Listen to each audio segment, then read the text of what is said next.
Have you ever wondered how applications are installed on your work computer? Well, chances are they're using a Microsoft Endpoint Configuration Manager, and this is how you deploy applications. Ladies and gentlemen, my name is Irvin, also known as Kabuman. Welcome to the second part of Microsoft Endpoint Configuration Manager training video. If you haven't watched the first part, please do so because it's very important, so that way you can follow along with this one. It is a continuation of that video. I will post a link, will pop up on the right top hand corner if you want to check that out first, but also make sure you bookmark this one so that way you can continue learning.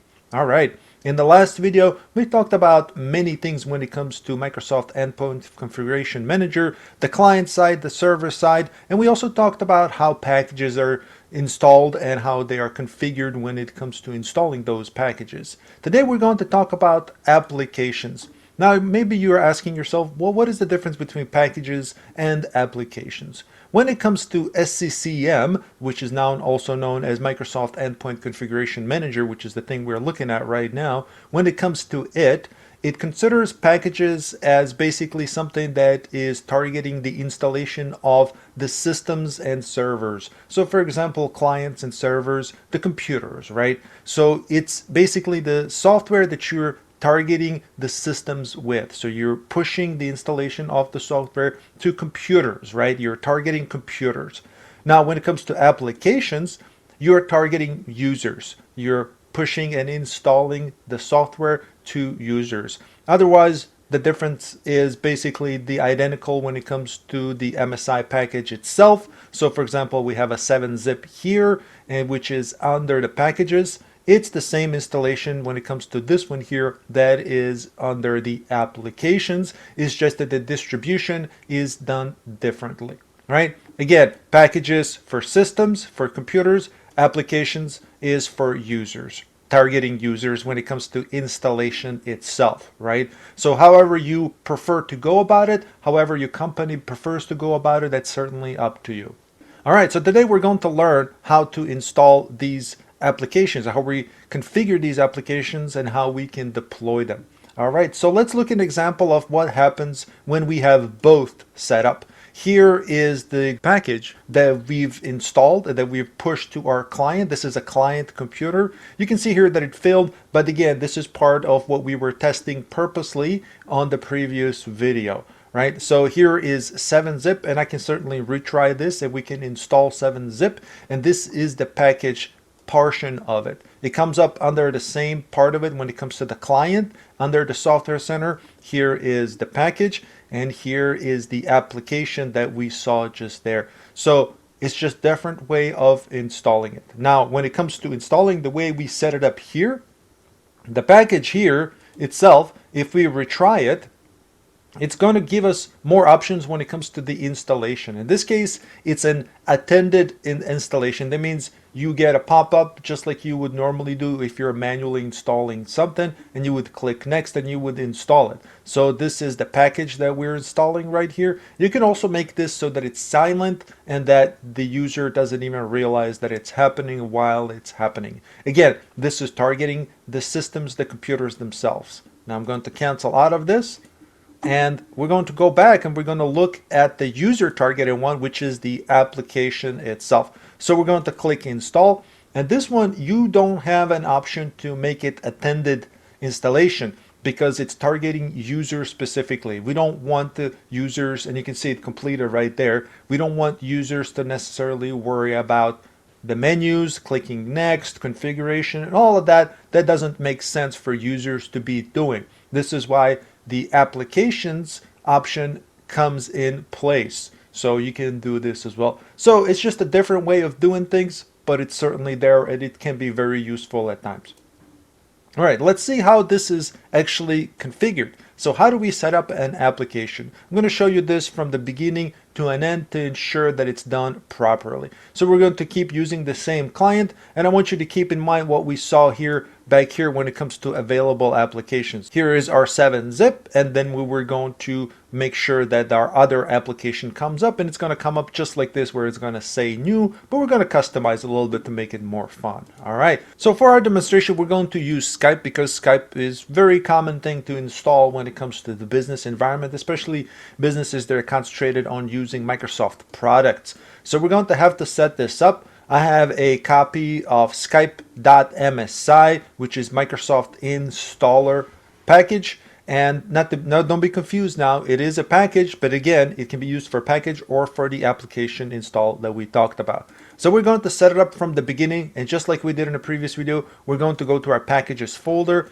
We're going to right click, we're going to create a new folder. We're going to call it Skype for Business.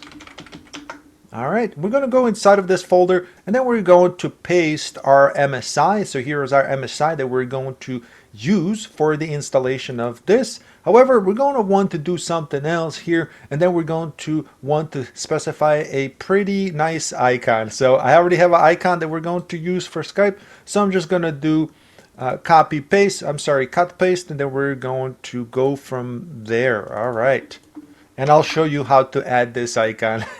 This is something fun you would do. You don't necessarily have to do it, but we're going to do it because it's fun. All right.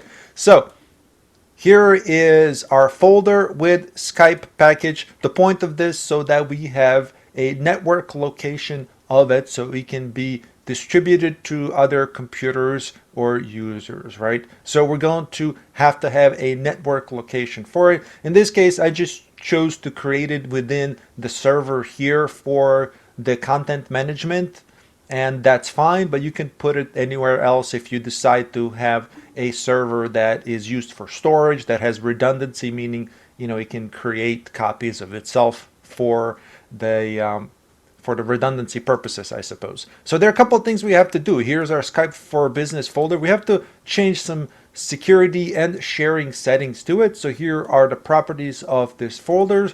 We're going to make sure that it's shared, and it looks like it is, and this is because it's inherited from our folder that is called packages. So if I go to the packages folder, we can see that it's shared already, so we don't have to set this up. The advanced sharing is also set here, share this folder, and this is why the folder that we just created inside of this is inheriting those sharing options. Now we do have to make sure that the security is set up correctly as well, and the point of it is to make sure that our package is able to be read by the computers that it's going to be installed on.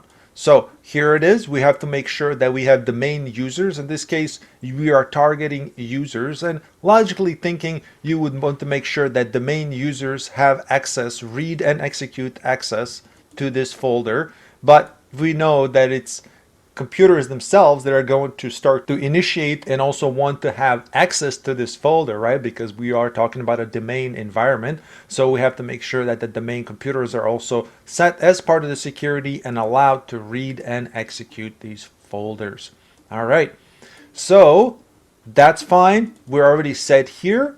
All right, now we're going to create our application, and this is what we're going to use for that. So I'm going to right click the applications icon here. I'm going to select create application.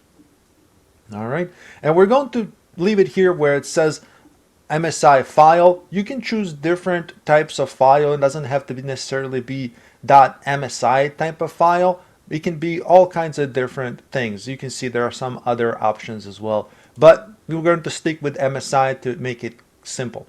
All right, so we're going to find its location, and it says here example, and then it specifically tells you that you should be using a shared network path for this. So if I click browse here, and then I simply tell it, well, go to this here, which is our packages, and then we're going to click Skype for Business. Basically follow the path where it's on the root of C, right? We're going to get an error. So if I click OK, and then I click next, it's going to give me an error. It says specify a valid UNC file path. So what does that mean? It's asking specifically what it says here under example. It needs to have a server path for this for this file, for this installation. Why? Because it needs to be a shared server path so that computers on the domain and the network can access it, not just root of C, right?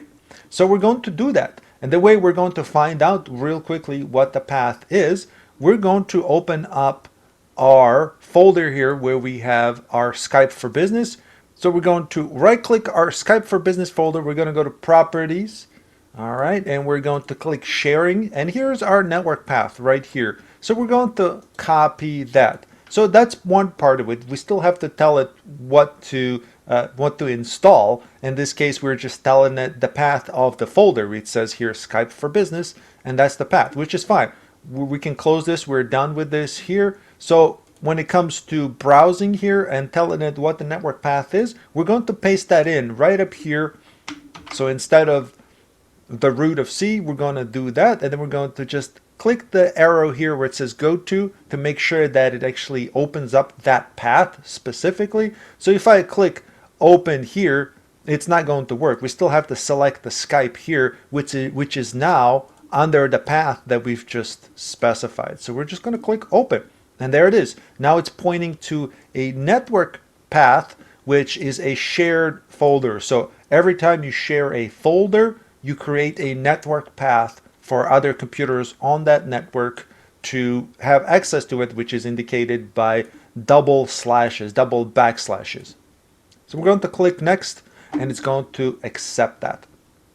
All right, so this is just to confirm, not to conform, to confirm that this is correct, that the settings we have, and what do you see? Just the deployment type name, some product ID stuff. This is all good. We got the network path, which is the current content location of it, and we've got some other things in there as well. So we're going to click next, and we're just gonna go through the menus here, and you can change certain things here ahead of time. We can also change them later. So here is administration comment. You can say this is Skype for Business, right?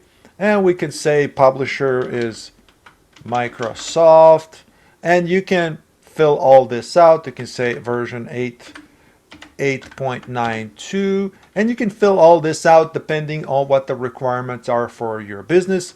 You certainly don't have to, but it's good to actually do all of this stuff, right? Because we want to make sure we're organized when we're doing this type of stuff. So if you're a system admin that's doing this type of stuff, I highly suggest that you do all of this. All right. And then we got a specified installation program for this application, required installation rights. So here it is. Here is our installation program. What you see here is something that you would do when it comes to invoking to install it, meaning that this is exactly the command that would show up in CMD. Of course, it will be silent. So if you go to CMD command line and copy what we see here, this command, right? And if we do this and we hit enter, it's going to install Skype, which is basically telling it use this package to install it, except it's going to do it silently whenever we set it up. Of course, if you're doing this, make sure that you navigate to the folder where this Skype is. Otherwise, this command won't work unless you specify a path again, blah, blah, blah. Anyways, this is the command that's going to run in the background to install Skype. All right, and it says here install behavior, and it says install for system, which is fine, or you can do install for user specifically. We don't want to necessarily leave it for install for user in case some elevated privileges are required. So we're going to say install for system. What does this usually mean? It means that everybody who uses the system has access to it, but if we install it just for the user, only that person that logs into that computer will be able to use it. All right, so that's what that is. And it says here install for system if resource. Anyways, we're going to leave it install for system so that everybody who uses this computer is going to be able to use Skype, not just that one person that logs into the computer. So we're going to click next. We're going to click next for here. This is just to confirm the changes that we've done. We're going to click next. All right, so here's the last thing that basically just confirms all the things that we've done, and it's all successful. which is great. We're going to just click close. All right, so here's our Skype. We've created our application, right? We've created our application. We're going to do some more adjustment to it, but let's just see what happens when we actually start to deploy it. So we're going to right click it. We're going to select deploy. Now at this point, you will see the difference between this and the packages deployment themselves. So here is where we're going to start talking about users and how it's pushing to users rather than the systems. So we have our Skype, which is the software that we want to install. If we want to change this, we can certainly change it to something else at this point if we want to, but that's okay. We're going to leave it at Skype because that's what we just created. Under collection, we're going to have to specify the collection. So we're going to click browse. And what is collection?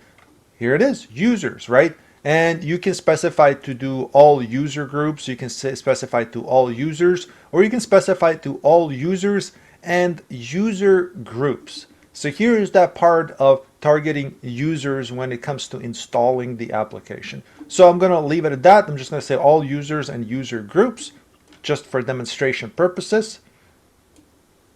Okay. And then we're going to click next. So at this point, we have to specify where are we going to send the content to for distribution. Where is the content destination? Where am I going to send this to? So we're going to have to send it to a distribution point, and from there, it's going to be pushed and installed to the computers and users, right? So we're going to click add here. I'm going to select distribution point group, and I'm going to say corp distribution points. So with DP here, it says that means distribution points, corporate distribution points. So I'm just going to leave it at that. Again, this is just the place where we're going to send the content to for distribution when it comes to down the line, right? Down the line, when meaning to the users and computers. All right. So I apologize if I keep saying users and computers, because yes, we are targeting users. However, it has to be installed on the computers, right? So yes, you are targeting users, but you're also targeting computers at the same time, because you have to copy the content to this computer, and it's the computer itself that installs the software, right? So I apologize if that's confusing. All right, so here are some options at the client point of view for the users, if you will. So we got the action. When it comes to deployment, what's going to happen? We're going to select to install. Of course, you can uninstall it if you already have it installed. You can also provide a purpose. For example, you can just say it's required. That means it's going to install it no matter what, or you can just make it where it's available. We're going to leave it available because that's what we did in the last video as well, and it's fun to see that we can actually click to install it. That's what it is. It gives us an option to click it and say install it ourselves. And then we can do a check mark here where it says allow end users to attempt to repair this application. I like to leave this in here so that whoever does tech support has an option to remove it. You don't necessarily have to do it. You can also remove and repair this application the other ways. If you want to lock it down a little bit more, you just have to do it in a roundabout way. And I can certainly talk about that in some future videos. So I'm going to leave it at this, and I'm just going to leave an option, allow end users to attempt to repair this application. From my experience, that's usually never a problem. If a user is going to fiddle with this and mess around with it, then they really can't do much. They can just click repair, install, or whatever. You know, that's the limitation of it.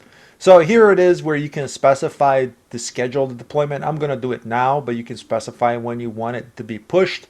And you can certainly say schedule this application to be available and or required at like certain times. If you want to say like midnight where nobody's using the computers or something, you can certainly do that. I'm going to make it so it comes up right away.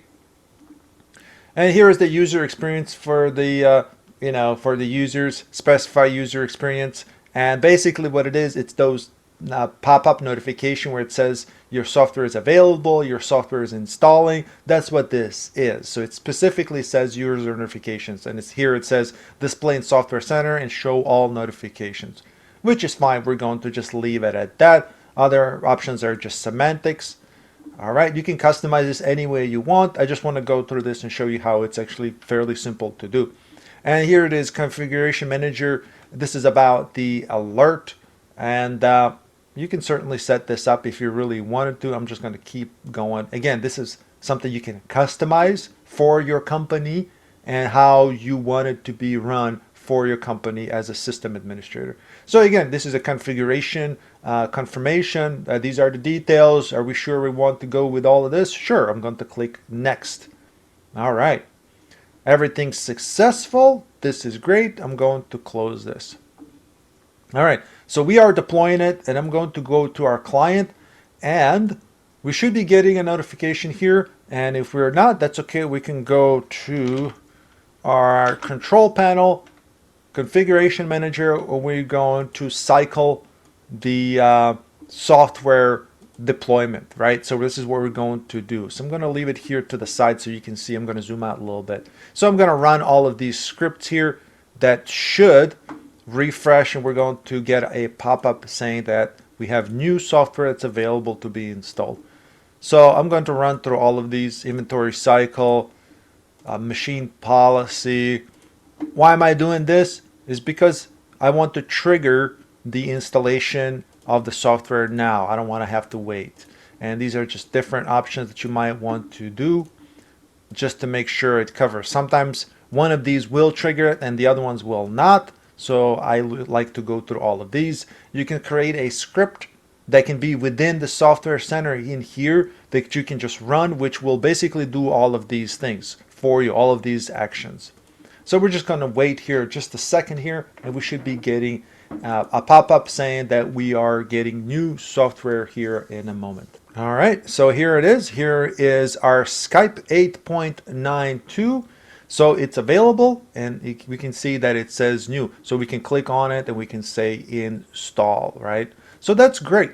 But however, I don't like this icon. And remember, I said that we were gonna change that icon. So we're gonna do that in here. We're going to right-click Skype here under Applications. We're going to go to Properties. We're going to change our icon so it looks prettier. And all right, so we have a tab here under Properties where it says Software Center. You know, this because this is what we're looking at over there. We were looking at the Software Center, and here's option for icon. We're going to click Browse, and we're going to browse our folder with the icon. Packages. Well, here it is.